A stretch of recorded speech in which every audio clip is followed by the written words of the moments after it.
Pourquoi les reconnaître comme martyrs de la liberté de la presse? Ils sont au total 22 journalistes morts dans l'exercice de leur métier. Les organisations des journalistes mènent un plaidoyer pour leur reconnaissance nationale. Le débat au féminin en parle ce samedi avec Grace Ndike Kangundu, présidente de l'ACOFEP et fille d'une victime. Le débat au féminin, c'est tous les samedis après le journal de 13h et la rediffusion, c'est tous les dimanches après le journal de 19h. Bienvenue dans ce nouveau numéro du débat au féminin. Aujourd'hui, nous n'allons pas parler politique, mais nous allons toujours rester dans tous ces domaines qui touchent notre vie au quotidien. Aujourd'hui, nous allons parler de la presse. Ils ont perdu la vie dans l'exercice de leur métier des journalistes. Et aujourd'hui, il y a des organisations professionnelles, des professionnels des médias qui se sont mis ensemble pour exiger une reconnaissance nationale de ces compatriotes tombés dans l'exercice de leur travail, le travail de journaliste. Et pour en parler, l'une des personnes à la tête de ce combat pour la reconnaissance nationale de ces journalistes, Madame Grace Ndike Kangundu, elle est présidente de l'ACOFEP, elle est également fille de l'une des victimes. Avec elle, nous allons essayer un peu de parler de ce plaidoyer. Pourquoi ce plaidoyer? Pourquoi aujourd'hui? Et qu'est-ce que ces organisations et les membres des familles attendent de cette démarche initiée? Bonjour Madame Grace et bienvenue dans ce studio. Bonjour Madame Amichila, merci d'avoir pensé à moi. Vous êtes journaliste vous-même, à la tête d'une organisation, des journalistes de la presse écrite. Vous êtes fille d'une des victimes. Le nom Ndike est vraiment connu dans ce monde des journalistes. Pourquoi aujourd'hui? Pourquoi maintenant ce plaidoyer? Qu'est-ce que vous faites exactement et qui sont avec vous dans cette démarche? Merci beaucoup Madame Tchela d'abord pour m'avoir invité dans cette émission. Ça fait presque 9 mois que nous avons initié ces plaidoyers pour la reconnaissance de journalistes assassinés en RDC pendant l'exercice de leur métier. Selon un rapport de GED qui nous fournit tous ces éléments. Mais lorsque vous me posez la question pourquoi maintenant, c'est bien 19 ans après, par rapport d'abord à Franck Ndike, parce qu'il y a des journalistes qui ont été assassinés avant Franck Ndike, Pierre Kabeya en 1994, mais pour Franck Ndike 19 ans après, et pourquoi avoir pris le courage d'en parler? Parce que nous avons vu qu'il y a maintenant un gouvernement, un président de la République qui prône sur l'état du droit. Il y a instauration de l'état du droit. Et on s'est dit c'était pour nous une opportunité de pouvoir se saisir de cette vision du chef de l'État pour que enfin tous les journalistes assassinés, leurs crimes restent impunis pendant longtemps et que cela trouve au moins une solution et qu'il y ait au moins une réparation judiciaire. Pourquoi je m'attelle à la vision du chef de l'État? Le 3 mai 2023, j'ai été conviée à la célébration de la Journée mondiale de la liberté de la presse à Kinshasa l'année passée, et le président avait pris également part. 2 phrases prononcées par le président de la République avaient attiré mon attention. Le président avait reconnu le travail abattu par les journalistes victimes de l'agression de l'Est et des journalistes assassinés en RDC, et il avait même demandé à la salle d'observer 1 minute de silence en solidarité à tous ces journalistes assassinés. C'était quelque chose de bon pour moi. Et la deuxième phrase qui m'avait beaucoup reconforté, c'est lorsque le président va dire que pendant mon mandat, aucun crime de journaliste ne va demeurer impuni. Alors que, d'abord, pour notre cas, la famille Ndike, le crime de nos parents reste impuni jusqu'à ces jours. Les commanditaires ne sont jamais connus. Les mobiles de crime de nos parents ne sont jamais connus. Donc, c'est un cas... Et les personnes qui ont été condamnées l'ont été pourquoi? Mais je crois qu'à l'époque, moi, j'étais enfant. Il y a des journalistes qui ont bien suivi ces procès. Il y a 3 militaires qui ont été condamnés qui n'ont jamais dit pourquoi ils avaient assassiné Franck Ndike. On a voulu faire croire au monde que c'était un crime crapuleux. Ils étaient venus pour tuer et partir. Mais si vous lisez les rapports de GED, vous allez comprendre que le crime de Franck Ndike n'a pas été un crime crapuleux. GED a appelé ça un crime d'État. On tue un journaliste et on récupère tout ce qui était dans son véhicule, on récupère son téléphone et on ne prend rien. Alors que Franck Nguéké avait, avant d'être assassiné, avait proposé à tous ces assassins de prendre même le véhicule. La maman voulait même donner l'argent. Ils ne voulaient pas de ça. Ils ont dit, nous sommes venus te tuer. Donc, je pense qu'il y a beaucoup à comprendre dans le procès Franck Nguéké. Et nous étions incapables et sans défense. On ne pouvait même pas parler à cette époque. On ne pouvait pas, on n'avait pas le droit. Et aujourd'hui, si nous avons pris le courage de parler, parce que nous croyons qu'il y a un état de droit qui nous donne la force de parler et de réclamer justice pour l'assassinat de nos parents. Et aussi, moi-même je suis journaliste, je suis dans la profession, je ne peux pas parler que de Franck Nguéké et de mon père aussi longtemps qu'il y a beaucoup de journalistes qui ont aussi subi le même cas que Franck Nguéké, raison pour laquelle nous avons initié ce plaidoyer qui a été d'ailleurs déclaré recevable par le gouvernement l'année passée, par le ministre de la Communication et des Droits humains. Et aujourd'hui, nous continuons le démarche pour que cet argumentaire de plaidoyer soit enfin sur la table du président de la République. 22 journalistes, pourquoi seulement 22? Est-ce qu'il n'y en a eu que 22 ou les 22 sont dans la période que vous prenez en compte pour le plaidoyer que vous êtes en train de mener? Voilà, madame. 22 parce que c'est selon les cas relevés par GED. Nous avons bien dit, c'est vrai, il y a beaucoup de journalistes qui meurent tous les jours, mais ici, la particularité, ce sont des journalistes qui ne meurent pas d'une maladie, d'un accident, mais ce sont des journalistes qu'on a ôté la vie pendant l'exercice de leur métier, pour le faire taire. Vous voyez. Je crois que vous allez me poser la question, pourquoi ces journalistes? Pourquoi on doit reconnaître ces journalistes? Mais ce sont des journalistes qui ont travaillé pour qu'il y ait la justice. Ils ont travaillé en toute responsabilité, tout en dénonçant, en utilisant leurs plumes pour dénoncer les injustices sociales, pour dénoncer la corruption. Et c'est pour ça qu'ils ont payé lourdement le prix de la liberté de la presse. C'était de les faire taire. Et voilà pourquoi nous recevons des cas auprès de GED. C'est GED qui est une organisation. GED, je rappelle, c'est Journalistes en danger pour ceux qui ne savent pas. Voilà, donc c'est GED que je salue le travail de M. Chivis qui est en train de me suivre peut-être. Merci beaucoup M. Chivis pour tout ce que vous faites pour le journaliste, pour la sécurité des journalistes. Donc c'est GED qui recense les cas de journalistes assassinés, des journalistes qui sont en danger, mais nous prenons ces cas auprès des GED. Ce sont des cas enquêtés et GED donne des pistes de solutions sur les circonstances de mort de ce journaliste. Mais je voudrais préciser que la liste est exhaustive, donc nous laissons la porte ouverte. Parce que, tel que nous demandons au gouvernement, ça ne sera pas seulement que le 22, et nous ne souhaitons pas qu'il y ait encore de journalistes assassinés. C'est ça notre souhait. Donc, si nous formulons cette demande, c'est pour qu'il n'y ait plus des assassinats de journalistes. Je sais que c'est difficile. Et nous souhaitons assez qu'il n'y ait plus des crimes qui restent impunis en République démocratique du Congo. C'est quelle période qui est prise en compte? Vous n'avez pas précisé. C'est à partir de quelle année? Nous avons pris la période de 1994 et 2021.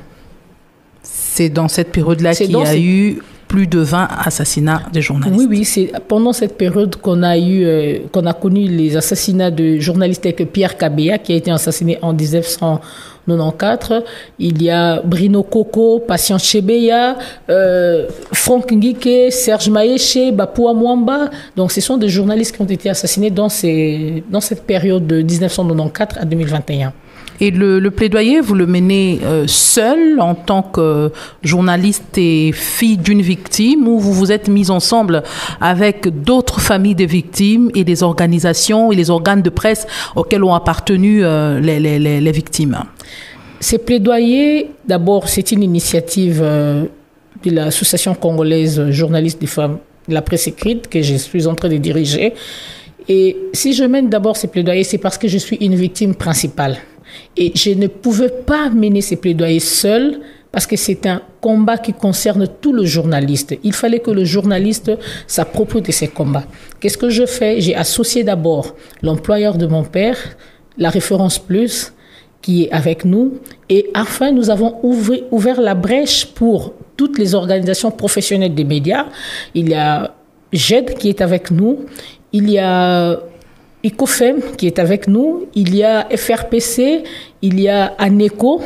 Il y a la CNDH qui est avec nous. Donc, c'est un combat qui est mené ensemble, en collaboration avec les organisations professionnelles des médias et aussi de défense des droits de l'homme.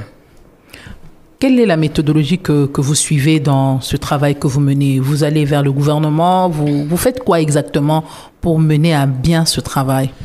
Voilà, depuis la célébration de la Journée mondiale de la liberté de la presse, le 3 mai de cette année, il y a un chronogramme des activités qu'on avait lancé, c'est-à-dire nous avons commencé notre première activité en organisant une journée porte ouverte. D'abord, il faut faire connaître au public ces journalistes assassinés.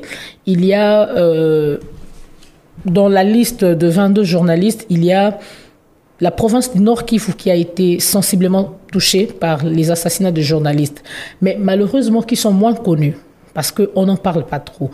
Les gens parlent plus des Franck Nguike, Serge Maïché, Bapou Amwamba, Didas Namujimbo, mais Bruno Koko, Patience Chebeya, Pierre Kabeya, ce sont des journalistes abattus qui ne sont jamais connus, qui sont presque pas connus dans le monde de journalistes. Mais qu'est-ce que nous sommes en train de faire? Nous avons initié une sorte d'idée d'organiser chaque mois des journées portes ouvertes dans les rédactions et dans les différentes universités où il y a des filières de communication et de journalisme pour parler du travail que ces vaillants héros ont fait pendant leur vivant sur cette terre. Donc, on veut d'abord vulgariser les plaidoyers en parlant de ces journalistes. Alors, il y a une commission, un comité de pilotage de ces groupes de plaidoyers qui est mené par l'ANECO, la Référence Plus, l'INPC et le FRPC. Ce sont des organisations qui travaillent directement avec les ministères de la communication. Je vous dis que le ministre a toujours répondu positif à toutes nos invitations et surtout lorsqu'il s'agit de nous recevoir dans son cabinet pour discuter sur l'acheminement de ses plaidoyers, il a toujours été positif dans tous ses actes. Donc, c'est un travail que nous faisons ensemble avec les organisations, mais il faut faire un grand travail de vulgarisation. La population doit comprendre pourquoi nous voulons assez que le journaliste assassiné soit élevé au rang de martyr de la liberté de la presse. Est-ce que vous avez réussi ou même est-ce que GED, je sais que vous n'êtes pas de GED, mais en consultant le rapport de GED, est-ce que vous avez pu ressortir pour chacun de journalistes sur quel article, sur quel dossier y travailler avant de perdre sa vie? C'est très difficile de vous dire les raisons qui ont poussé les crimes de tous ces journalistes. C'est très difficile parce que dans ces dossiers, il y a une grande partie juridique. Une grande partie qui est réservée aux avocats. Seuls les avocats peuvent interpréter ce que vous me demandez. Mais je crois que sur le cas de mon père, je renvoie toujours les gens sur Google pour aller consulter les rapports de GED qui a donné quelques indices du journaliste Franck Nguike. Et pour moi, je me dis toujours que je ne peux pas toujours en parler comme ça tant que notre avocat ne me donne pas cette autorisation de parler, de fouiller dans le fond du dossier de Franck Nguike. Quand vous parlez... Mais tout ce que je sais, que le journaliste a dénoncé quelque chose qui avait mis mal à l'aise le régime de l'époque et il a payé. Il a payé. Mais c'est à la justice de nous confirmer, selon les enquêtes menées par GED et RCF, c'est vraiment à la justice de nous confirmer les allégations citées dans des enquêtes menées par les organisations. Si votre père, journaliste œuvrant ici à Kinshasa, a été assassiné, on a condamné les 3 militaires dont vous venez de parler, mais vous estimez que les vrais commanditaires courent toujours les rues. Vous parlez des avocats qui doivent vous autoriser à parler, ça veut dire que pour vous, quelque part, le dossier reste pendant. Si pour un journaliste de Kinshasa, on n'a pas pu épuiser le dossier selon vous, famille victime. Qu'en est-il de ceux qui sont tombés dans l'arrière-pays?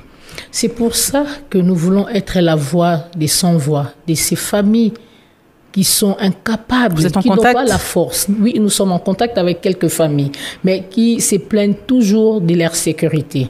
Leur sécurité continue à poser problème, autant que moi-même, qui vous parle ici, qui continue à recevoir des menaces. Malgré les 19 années qui sont passées. Mais lorsqu'on vous dit que les commanditaires ne sont jamais connus, qui ont tué Franck Ngick? Pourquoi on a tué Franck Ngick?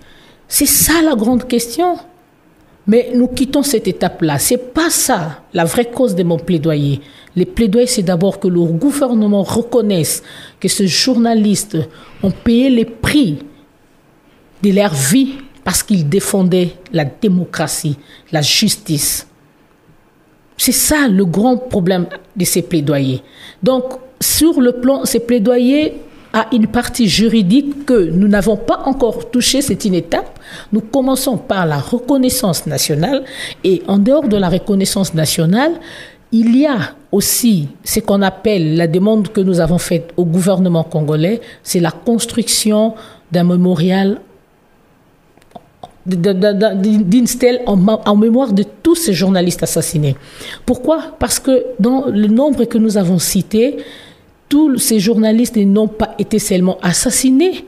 Il y a des journalistes qui ont été portés disparus, qu'on n'a jamais retrouvé leur corps. Voilà, donc on ne sait pas dire s'ils sont morts ou s'ils sont quelque part. Là, c'est vraiment flou. On ne sait pas. Mais ça fait beaucoup d'années qu'on n'a jamais retrouvé le corps de tous ces journalistes. Par exemple, lequel? Il y a Patience Chebea. Son corps n'a jamais été retrouvé. Il y a tant de journalistes, selon le rapport de GED. Et on voudrait avoir une tombe collective de tous ces journalistes. Je ne citerai pas ce qu'on a fait pour les artistes musiciens. Sur la place Victoire, il y a une stèle où on a érigé le nom de tous les musiciens, les artistes qui sont morts d'une mort naturelle. Mais nous demandons pour les journalistes qui sont le quatrième pouvoir qu'il y ait une tombe collective, une stèle qui sera érigée dans la capitale congolaise en inscrivant le nom de tous ces journalistes assassinés.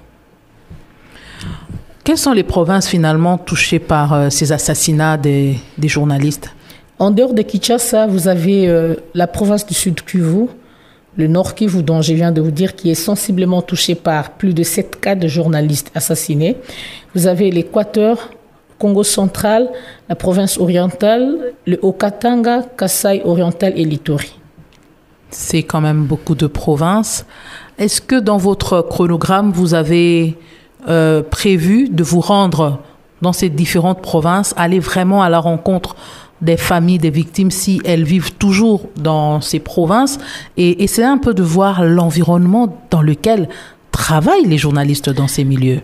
Oui, Madame Mamichela, c'est dans notre programme d'organiser quelques descentes dans certaines provinces. Parce que c'est une reconnaissance nationale que vous recherchez. Exact. Donc, nous sommes en train de prévoir ces déplacements dans quelques provinces, mais déjà en parlant presque chaque jour avec la veuve Maïché, avec le frère de Monsieur Didas Namojimbo, mais je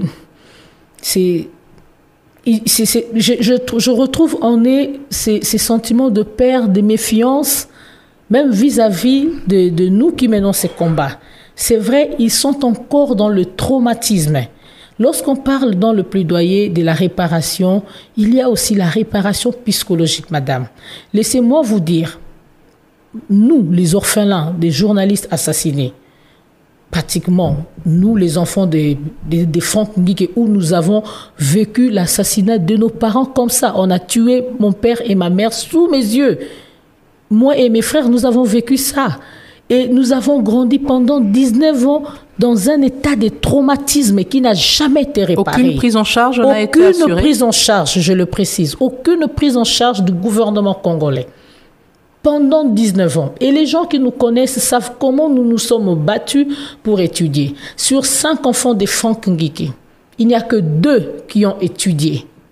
Les 3 autres, C'est pas parce qu'ils n'ont pas voulu aller à l'école, c'est parce qu'il n'y a pas eu de moyens.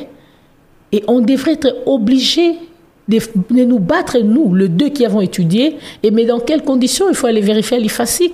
Dans quelles conditions nous avons étudié jusqu'à travailler aujourd'hui? Raison pour laquelle je me bats pour tous ces orphelins.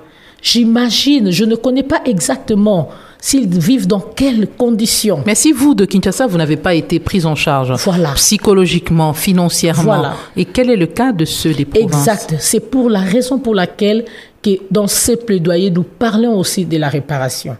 Parce qu'en dehors de la reconnaissance nationale, pour nous, c'est une forme de réparation psychologique.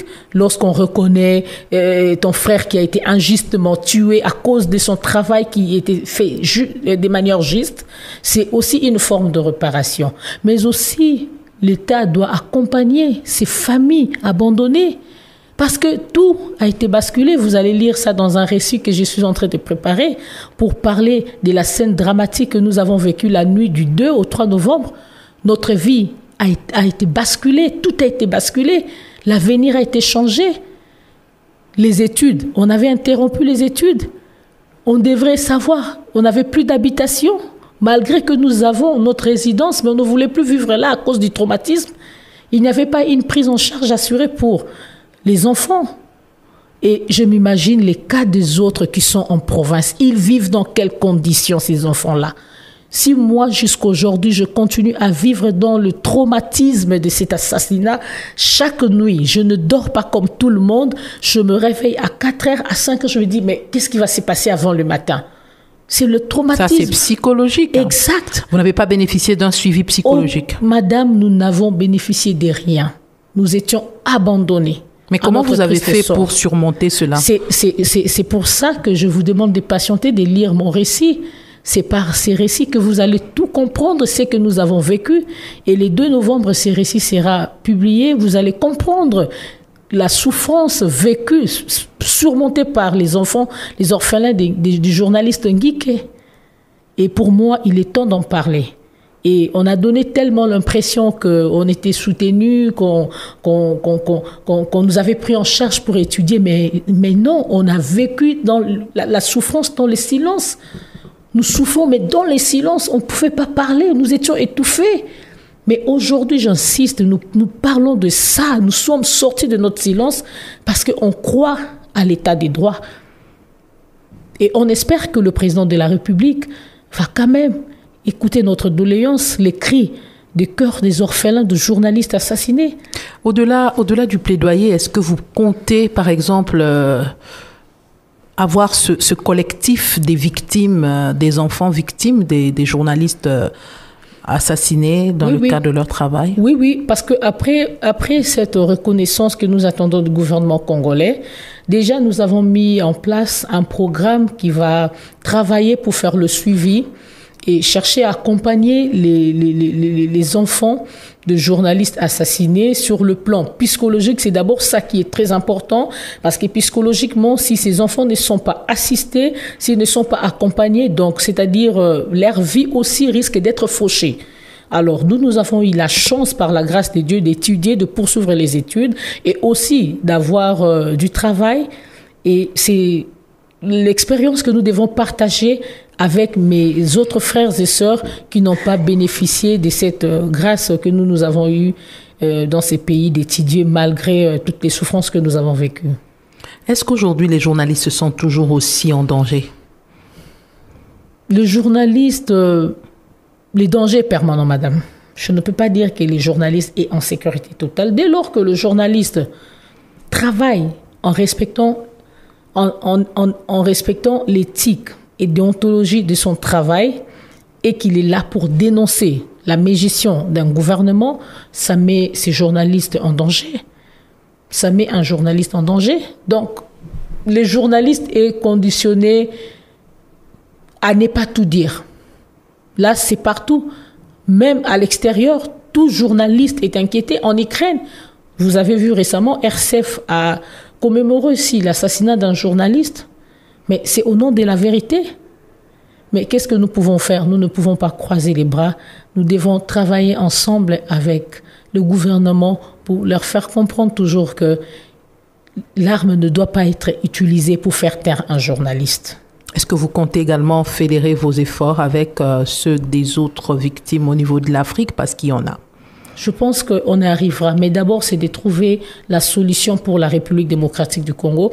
Vous savez, aujourd'hui, le monde entier célèbre l'assassinat de 2 journalistes Français. Une date a été arrêtée partout dans le monde à cause de 2 journalistes français, Jocelyne Dupont et Verlon. Il y a même un concours organisé par RFI. Voilà. C'est parce que, et même ils reconnaissent le droit de la vie, le respect au droit de la vie. Ils reconnaissent ça. Et nous aussi, on ne peut pas continuer à célébrer les autres morts alors que nous avons nos 22 journalistes assassinés. Ce sont des vies qui ont été fauchées. On doit honorer la mémoire de ces journalistes. On doit. Et là, il y a une coïncidence, je ne sais pas pourquoi. Franck et Hélène ont été assassinés le 2 novembre, la nuit du 2 au 3 novembre. Et au Mali, il y a eu aussi l'assassinat des 2 journalistes français le 2 novembre. Et c'est à cause de Jocelyne Dupont et Verlon que les Nations Unies a décrété cette journée pour dénoncer l'impunité des crimes commis contre des journalistes. Et c'est à cette date-là que nous demandons que la République démocratique du Congo, que le gouvernement congolais, que le président de la République, qui est le seul à reconnaître ça, a élevé à titre posthume tous ces journalistes assassinés au rang de martyrs de la liberté de la presse. Mais aussi de construire un monument en mémoire de tous ces journalistes dans la capitale congolaise. Vous estimez que les cas de Français est allé plus vite parce qu'il y avait une prise de conscience et beaucoup de bruit autour, et que les cas des Congolais semblent être oubliés parce que à l'interne, on ne semble pas se sentir concerné par ces morts? Voilà, madame. Je pense que déjà, avec la durée de l'action que nous menons à l'égard du gouvernement, certains journalistes commencent à comprendre que c'est un combat qui ne concerne pas seulement les enfants Bapoua, les enfants des Brino Coco. C'est pas une affaire personnelle. Qui se limite à vos familles touchées directement. Voilà. C'est une affaire qui concerne tout le journaliste. Et je pense que chaque fois qu'il y a des activités importantes que nous organisons entre les organisations de professionnels des médias, la Référence Plus et la COFEP, nous ne manquons jamais de conscientiser le journaliste à s'approprier de ces combats. En commençant par vous, ce que vous avez fait en m'appelant pour parler de ces plaidoyers, madame, c'est un geste très louable.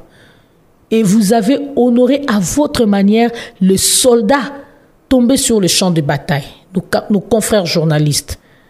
Et c'est ce que les autres journalistes doivent faire.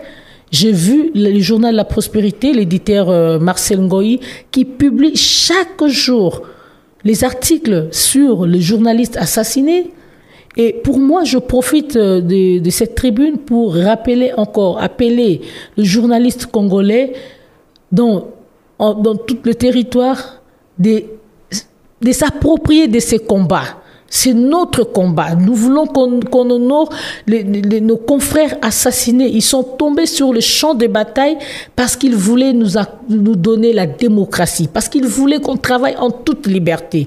Et c'est notre devoir de ne pas les oublier. Et de ne pas oublier leurs familles qui s'appuient sur nous. Voilà.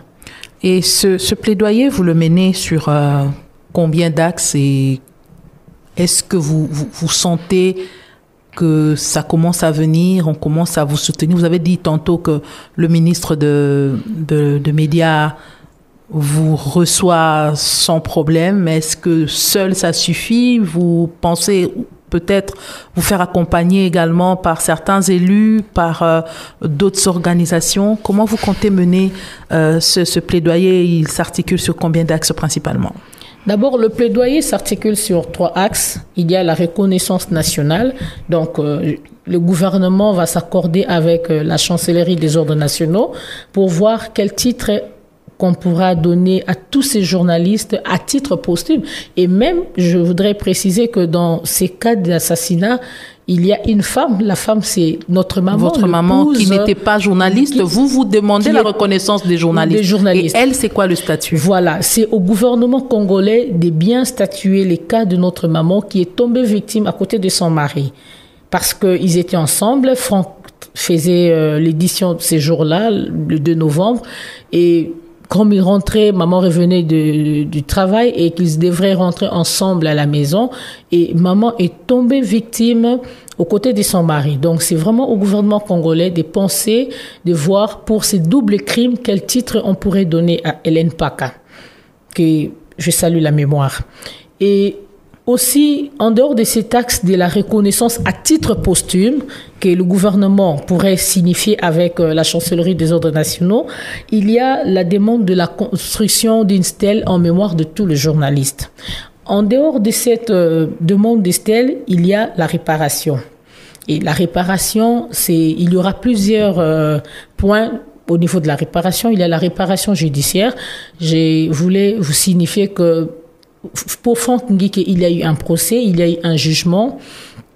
Je pense qu'on pourra nous donner accès d'avoir accès à ces jugements parce que nous n'avons jamais eu accès. Même la copie, on ne vous l'a jamais donnée. Nous n'avons jamais eu ça. Même pas vos avocats. Nous étions enfants. Et vos avocats. L'avocat n'a jamais eu ça, mais je pense qu'on pourrait déjà Mais les jugements, on les signifie, non? Oui. Je pense qu'on pourrait maintenant entrer en contact avec notre avocat, Maître Kabongo, qui est sur place ici à Kinshasa, pour pouvoir amorcer cette démarche au niveau du greffier. Mais nous n'avons pas encore eu le jugement sur la condamnation de ces criminels. Mais je vous dis que... Mais on sent en vous ce goût d'inachevé. On sent en vous que vous n'êtes pas satisfaite de ce jugement qui a été rendu. Oui, madame. Je ne pourrais pas vraiment aborder l'aspect juridique de l'assassinat de mon père ici. Je voudrais vraiment me limiter sur le plaidoyer, sur la reconnaissance. Je vous dis, le jour où vous m'appellerez pour parler maintenant de l'aspect juridique, Maître Kabongo sera mieux placé pour vous donner tous les aspects. Mais est-ce que vous pensez demander la réouverture? Il n'y a que notre avocat qui peut parler de ça. Il n'y a que notre avocat qui peut parler de ça. Mais ce qui est plus important d'abord dans ces plaidoyers, c'est d'avoir la reconnaissance nationale. 19 ans, c'est trop. Et pour des journalistes qui ont été assassinés depuis 1994, ça fait plus de 20 ans. C'est trop. Donc, c'est qu'il y a d'abord à demander 94, ça fait 30 ans. Ça fait, 30 ans, presque 30 ans. C'est qu'il y a à demander. Notre seule chance, c'est quoi, madame? Je continue à insister sur ça. C'est parce que nous sommes dans un état de droit. Le président de la République est en train de prôner un état de droit. Et cela va rendre plus grand la RDC. Que la RDC puisse reconnaître le journaliste assassiné au nom de la démocratie, cela va donner un sens à la vision du chef de l'État. Mais est-ce qu'avant vous, il y avait déjà des gens qui luttaient pour avoir cette reconnaissance? Ou c'est parce que vous êtes doublement victime, vous avez perdu votre père et mère, et vous êtes dans la profession, vous connaissez quand même le droit à l'expression, vous utilisez cette arme que vous avez pour porter plus haut la voix de vos aînés, de vos cadets qui ont également perdu leurs parents. Oui, madame, avant nous, c'est-à-dire je ne voudrais pas parler de moi, mais parler de nous, parce que c'est une organisation collective de toutes les organisations de la profession et la Référence Plus, c'est la toute première initiative lancée pour la reconnaissance des journalistes assassinés. Je pense que tout le professionnel des médias pense que c'est un dossier très sensible et moi je me suis portée garant d'en parler parce que je suis victime principale de ces atrocités, des crimes commis contre les journalistes. Et nous souffrons chaque jour, nous souffrons de cette histoire, de voir nos parents assassinés sous nos yeux et que cela passe inaperçu, tués comme des chiens et qu'on n'en parle plus, et que ça reste impuni et que les commanditaires vivent normalement comme si rien n'était. Et c'est pour cette raison que j'ai pris courage en demandant les béquilles des associations professionnelles des médias et de défense des droits de l'homme pour pouvoir mener cette lutte de reconnaissance nationale en mémoire de tous ces journalistes assassinés. Qu'est-ce que cette reconnaissance va vous apporter? Madame, la meilleure réparation dans cette reconnaissance, c'est psychologique, madame. C'est psychologique. Et je pense que l'appel qu'on pourra faire au gouvernement congolais, c'est d'apporter une sécurité à tous les victimes, les enfants des journalistes assassinés. C'est le grand appel que nous lancerons au gouvernement congolais. Nous avions parlé de l'assistance psychologique des enfants, que nous, d'abord, nous n'avions jamais bénéficié. Les enfants sont abandonnés à leur triste sort. Et ils sont réduits au silence, ne peuvent même pas parler. Mais je pense qu'il est temps pour le gouvernement congolais de pouvoir penser à faire quelque chose qui pourrait consoler les familles. Mais madame, nous ne sommes pas là pour demander des millions. Même si on disait qu'on va donner 10 millions, 30 millions à la famille Ngike, cela ne nous ramènera pas nos parents. Mais ce qui va nous consoler, c'est de voir un gouvernement responsable qui reconnaît ses enfants tués comme des chiens. C'est ce qui va consoler les familles, madame. Vous vous attendez aussi à ce qu'on ait une date qui restera celle-là dédiée à ces journalistes victimes? Exactement. Si on ne peut pas prendre la date du 2 novembre, qui est célébrée partout dans le monde, mais ici en RDC, on peut consacrer cette date pour parler de nos journalistes assassinés. Et je pense que c'est le travail que le ministre de la Communication pourra faire pour voir comment est-ce que lui, en tant qu'aussi professionnel des médias, comment est-ce qu'il peut faire pour honorer ses aînés abattus pendant l'exercice de leur métier. Votre souhait, c'est qu'on garde la date du 2 novembre ou qu'on en choisisse une autre? C'est aussi une possibilité, mais vraiment, c'est au gouvernement congolais de voir s'il veut instaurer une nouvelle date et sinon, s'il veut laisser la date déjà instaurée par les Nations Unies. Le gouvernement sera investi déjà la semaine prochaine, va prendre fonction. Le ministre des Médias a été reconduit. Est-ce que vous comptez le voir dès les premiers jours de son nouveau mandat pour accélérer ce travail que vous êtes déjà en train de faire? Voilà, depuis qu'il a été reconduit, c'était pour nous une satisfaction et un soulagement. Aujourd'hui, à travers votre tribune, je peux parler directement au ministre de la Communication pour qu'il sache que le jour où il a été reconduit dans ses gouvernements, les familles, quelques membres des familles des journalistes assassinés avaient trouvé un soulagement. Pourquoi? Parce que c'est avec lui que nous avions commencé ces dossiers. Deuxièmement, pourquoi? Parce que c'est un professionnel des médias. Il sait mesurer la douleur des familles des victimes. Et c'est entre ses mains que ces dossiers se trouvent. Pour nous, il est le seul porte-parole auprès du chef de l'État pour que les familles des victimes trouvent au moins la paix et que le journaliste assassiné repose maintenant à paix, madame. N'oubliez pas que ce journaliste, pour moi, ne se sont jamais reposés en paix. Et nous cherchons un repos éternel pour ces journalistes à travers ces reconnaissances. Si on reconnaît le travail abattu pour la nation à ces journalistes, je pense qu'ils vont maintenant se reposer en paix. Vous pensez en une sorte de musée où on exposerait, par exemple, les articles, les reportages de ces journalistes, le jour où vous allez avoir cette grande célébration de reconnaissance? Oui, c'est le projet que nous avons soumis à quelques partenaires et on attend que le gouvernement soit installé pour enfin rencontrer les ministres de la Communication pour lui soumettre encore ces projets de l'exposition. Déjà, nous-mêmes, nous sommes en train de faire ça avec nos moyens de bord. Nous avions organisé le 9 mai, la journée porte ouverte, exposition au Centre Carter, où nous avions exposé quelques écrits de journalistes. Bon, ça dépend aussi des familles parce que nous récoltons les informations auprès des familles des victimes. Il n'y a pas que Franck Ngike qui était journaliste de la presse écrite, il y a aussi des journalistes qui ont travaillé à la radio, il y a des caméramens. Donc nous sommes en train de récolter les éléments petit à petit auprès de familles des victimes. Mais du moins, vraiment, c'est que nous comptons que le gouvernement congolais organise une grande cérémonie qui va vraiment associer tout le journaliste congolais en organisant une journée porte ouverte et exposition photo, vraiment que ça soit officiel en mémoire de tous ces journalistes assassinés.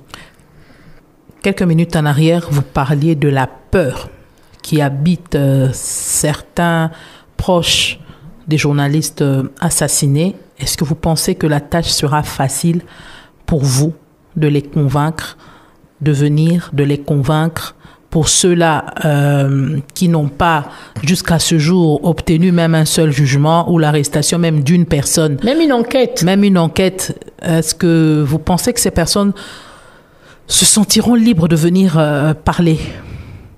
Madame, le président de la République est le garant de la nation. Et je pense que si un mot sort de lui, ces familles des journalistes ne seront pas inquiétées. Je plaide aussi pour la sécurité des familles, des enfants de journalistes assassinés qui continuent à vivre. Vous dites vous-même recevoir des menaces jusqu'aujourd'hui? Même moi-même, tel que je le suis, tout en étant journaliste, madame. Je continue à recevoir de menaces. Ce n'est pas parce que je n'écris pas tous les jours, mais je ne dois pas céder à la peur. Je travaille. Et ceux qui vous appellent ou qui vous écrivent, c'est toujours en rapport avec le travail de votre papa? Ou c'est en rapport avec le combat que vous menez? Je ne voudrais pas en parler aujourd'hui parce que ça risque de m'affaiblir encore. Mais je voudrais parler avec force et courage, tout en restant optimiste que ces combats seront reconnus un jour par le gouvernement congolais.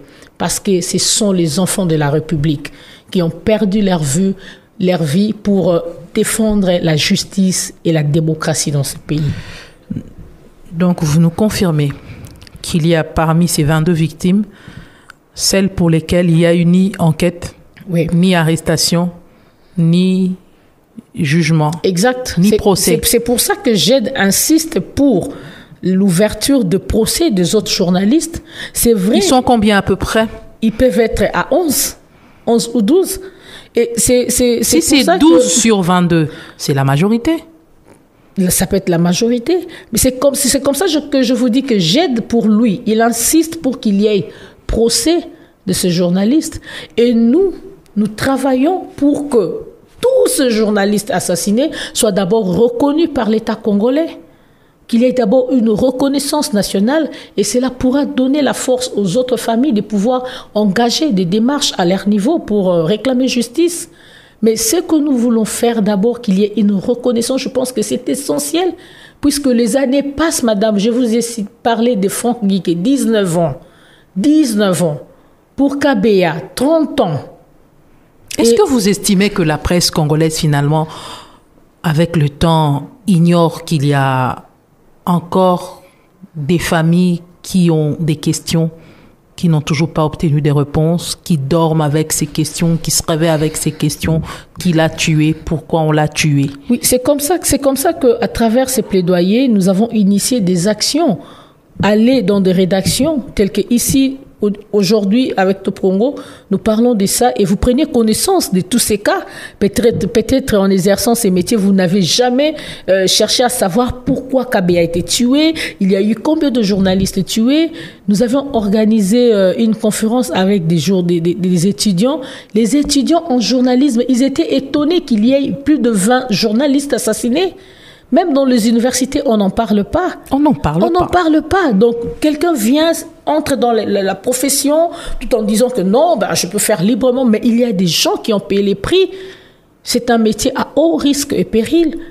Donc, il faut en parler. Et il n'y a même pas un seul journaliste d'investigation qui a voulu pousser loin. Madame, des recherches. Madame, c'est un terrain tellement glissant sur lequel on ne veut pas s'aventurer. Même les étudiants ne voudraient pas faire aujourd'hui le journalisme d'investigation. Pour eux, j'ai échangé avec beaucoup de gens. Parce que si on doit le dire, la plupart de ceux qui sont tombés étaient des journalistes d'investigation.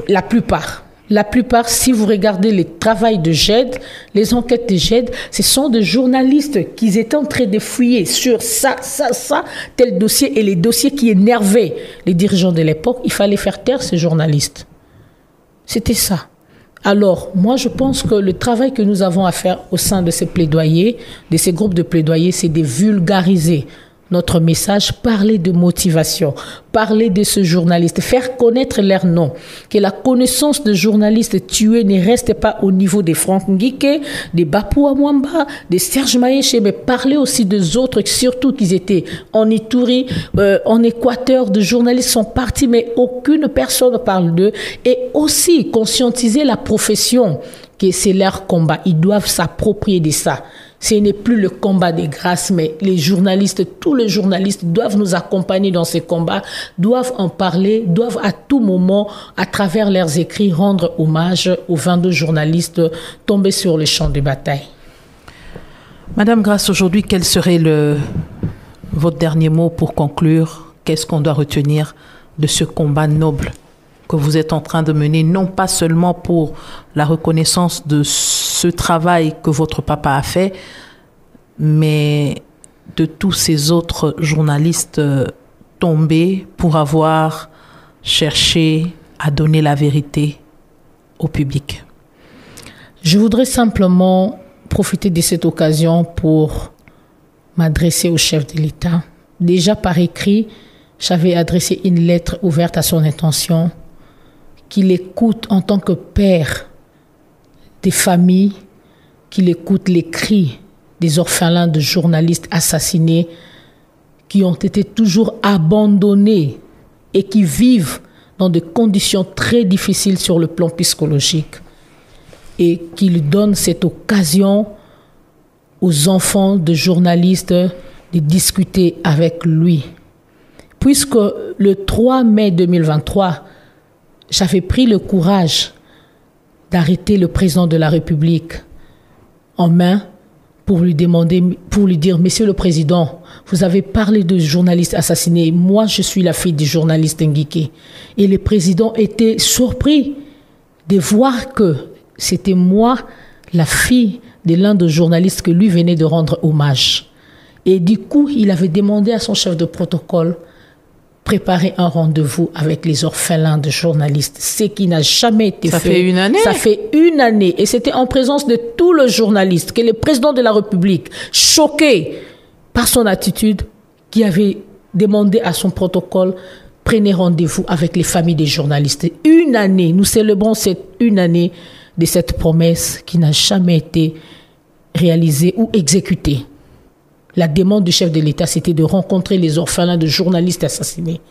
Et je pense que le 2 novembre, nous préparons pour que ces journalistes soient, par la volonté du chef de l'État, élevés à titre posthume au rang de martyrs de la liberté de la presse. Mais nous voudrions rencontrer le chef de l'État. Les orphelins de journalistes assassinés veulent rencontrer le président de la République en tant que père de cette nation pour parler avec lui de leur souffrance. Est-ce que vous comptez vous associer, par exemple, aux élus nationaux, issus également de la profession, pour voir comment le Parlement peut également jouer un rôle important dans la reconnaissance de ces journalistes, mais surtout dans la législation, dans voter des lois, par exemple, pour davantage sécuriser ces journalistes qui vont dans l'investigation? Exactement, nous sommes en contact avec, que je ne voudrais pas citer leur nom ici, nous sommes en contact avec 2-3 élus qui ont été aussi dans la profession, qui connaissent très bien quelques journalistes assassinés. Et c'est une démarche, c'est dans le plaidoyer. Tout ça, ce sont des actions de plaidoyer que nous menons. Il y a les lobbying, il y a les demandes que nous formulons auprès de ces parlementaires pour envisager d'avoir quelques lois qui pourraient pas seulement protéger le journaliste et protéger aussi les enfants de journalistes, parce que c'est un cas qu'on n'a jamais relevé. On parle toujours de la sécurité de journalistes, mais Madame Tchela, on n'a jamais pensé à vos enfants. Ici, vous faites votre travail. En quittant Top Congo, rien ne vous rassure que vous mourrez un jour d'une mort normale. On peut vous tuer à tout moment, parce que seulement vous faites votre travail avec droiture, avec justice. Et vos enfants, ils ont tué Nguike, ils n'ont pas pensé à ces enfants. Mais c'est le jour où vous allez lire le récit des grâces Nguike que vous allez comprendre que ce que ça fait lorsqu'on tue un journaliste responsable qui était le seul à nourrir, à élever ses enfants, et après on abandonne ses enfants dans la rue. Donc, je pense que c'est un travail que nous faisons avec ces 3 collègues journalistes qui sont devenus députés. Nous allons proposer une loi qu'ils pourraient endosser pour parler de la sécurité des journalistes et de leurs enfants et de leurs familles, évidemment. Quelles sont les organisations qui travaillent avec vous?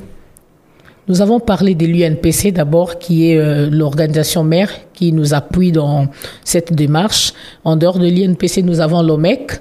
Nous avons le FRPC, nous avons la NECO, nous avons GED, et puis il y a la Référence Plus, qui est l'un des employeurs de journalistes assassinés.